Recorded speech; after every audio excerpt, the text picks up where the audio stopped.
Sejam bem-vindos ao canal Teólogo Rafael Cardoso em Ação. Quem nunca assistiu o filme A Paixão de Cristo?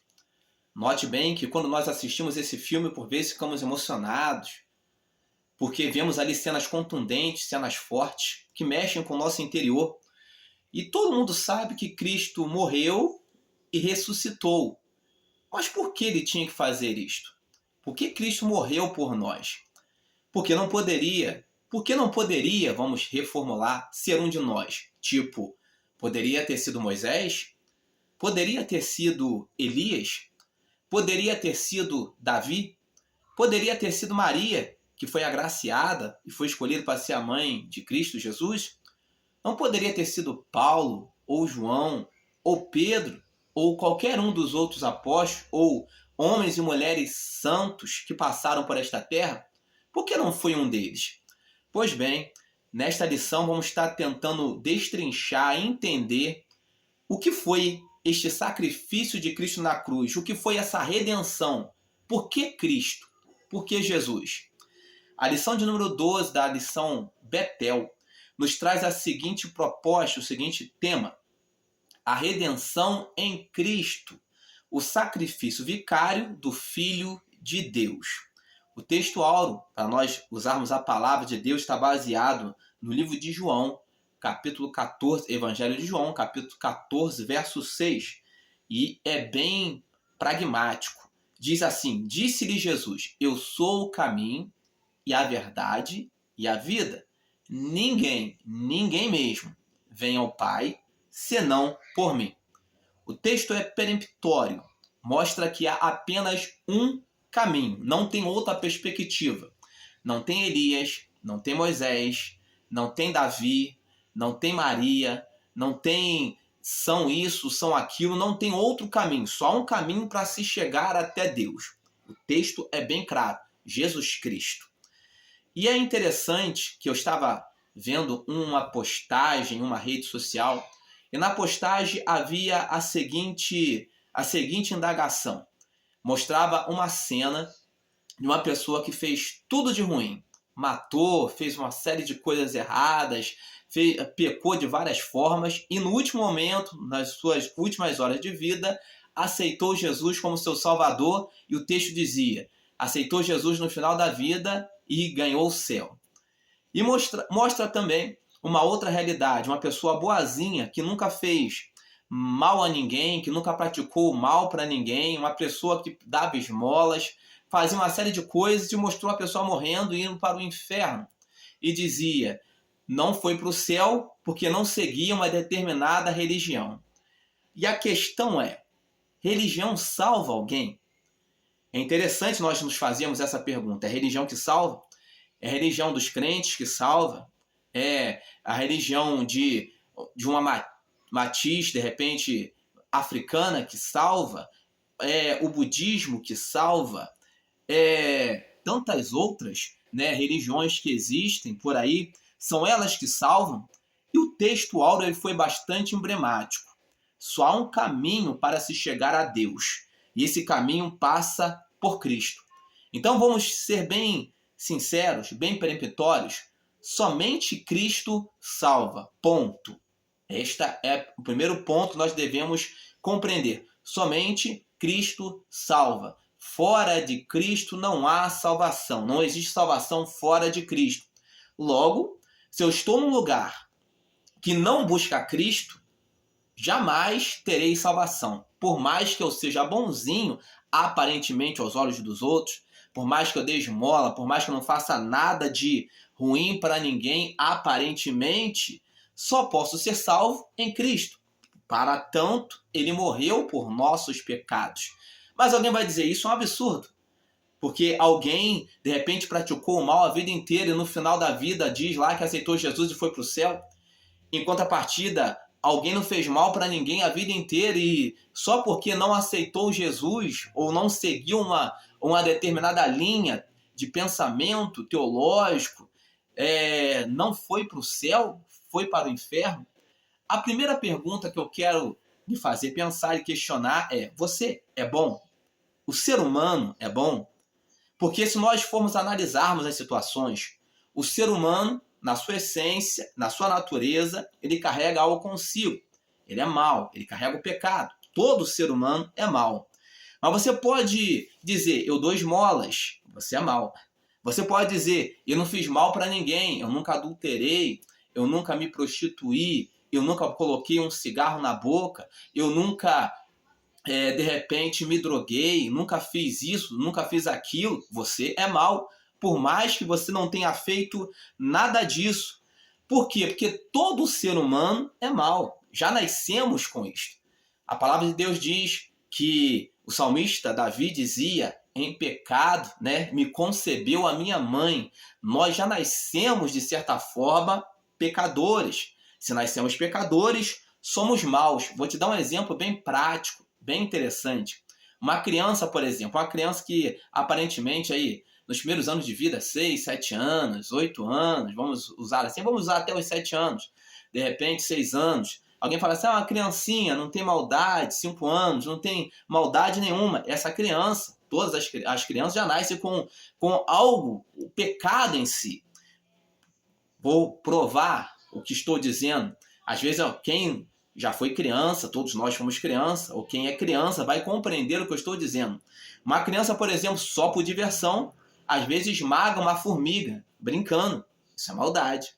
Uma criança, só por diversão, às vezes prende um inseto em uma botija, em algum lugar, para ver até quando vai suportar, até quando vai sobreviver. E isto é maldade.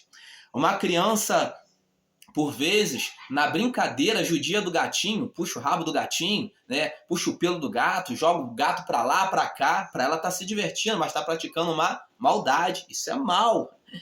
A maldade está implícita desde quando nós nascemos. Até aparentemente quem não tem maldade alguma, não faz mal para ninguém, já nasceu com isto. Já está em nós sermos maus. Por exemplo, uma criança, vou dar um outro exemplo de criança. Às vezes uma criança está lá com seu brinquedinho, vai apresentar para outro coleguinha, outro amiguinho, um brinquedo muito, muito legal, que o outro não pode ter, e o outro, por inveja, só porque não pode ter, ele vai pegar aquele brinquedo, por vezes vai quebrar. Só porque o outro tem, ele não tem. Isso é maldade. Todos nós carregamos isso, por vezes, conosco. E isso é herança do Éden. Adão, ao pecar, ele carregou consigo o pecado. E podemos, assim por dizer, que ao carregar, trazer para si uma maldição, peso do pecado, ele se tornou servo, escravo do pecado. Todos nós somos escravos, servos do pecado em alguma medida, em algum grau. Por exemplo, você não pode dizer que você não vai pecar nunca mais, porque você está num corpo, você está numa matéria, você está suscetível ao pecado. Todos os dias, em algum momento você pode mentir, em algum momento você pode falhar com alguém, em algum momento você pode dizer uma palavra que você não queria dizer para alguém, magoar aquela pessoa profundamente. O pecado está em nós.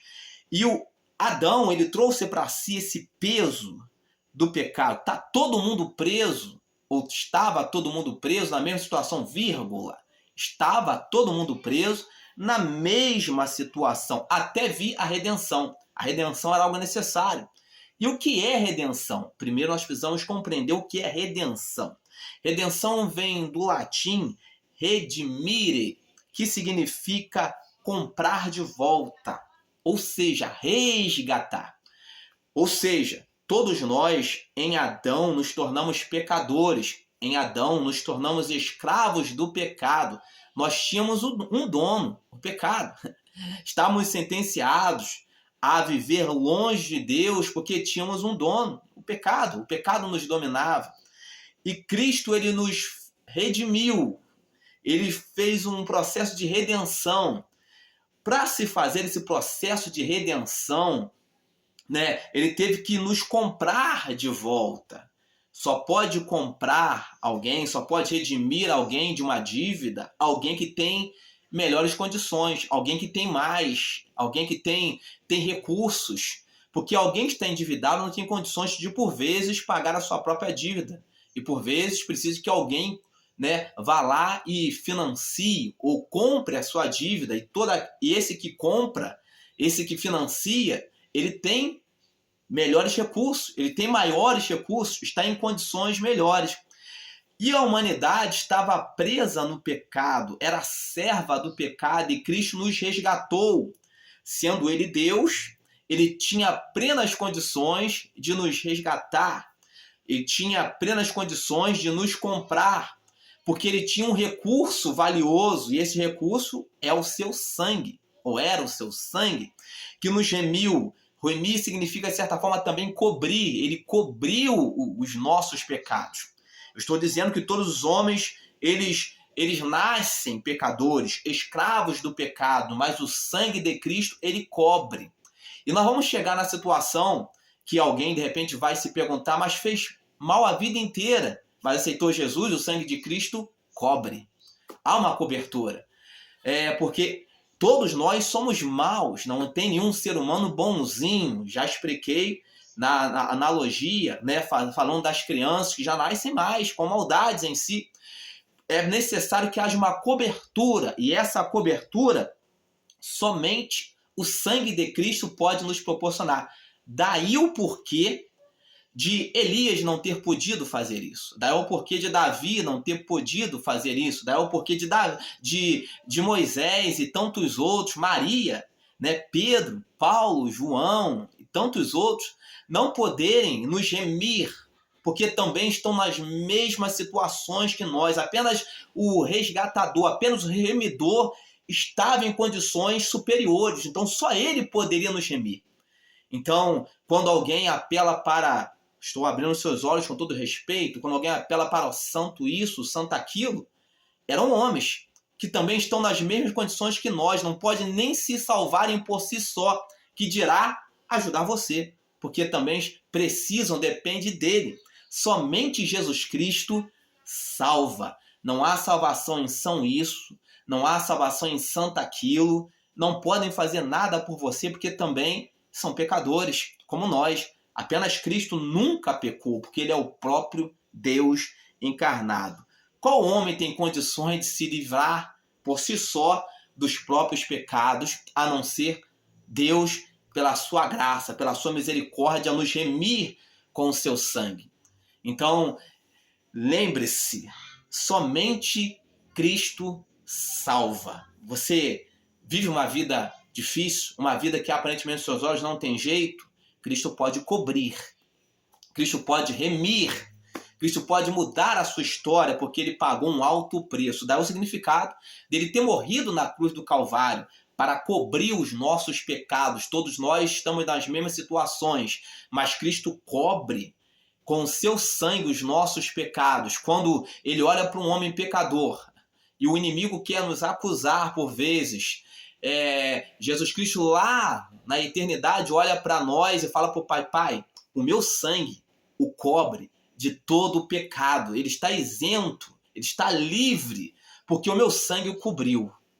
Esta é a grande diferença entre andar com Cristo e entre andar ou viver sem Cristo.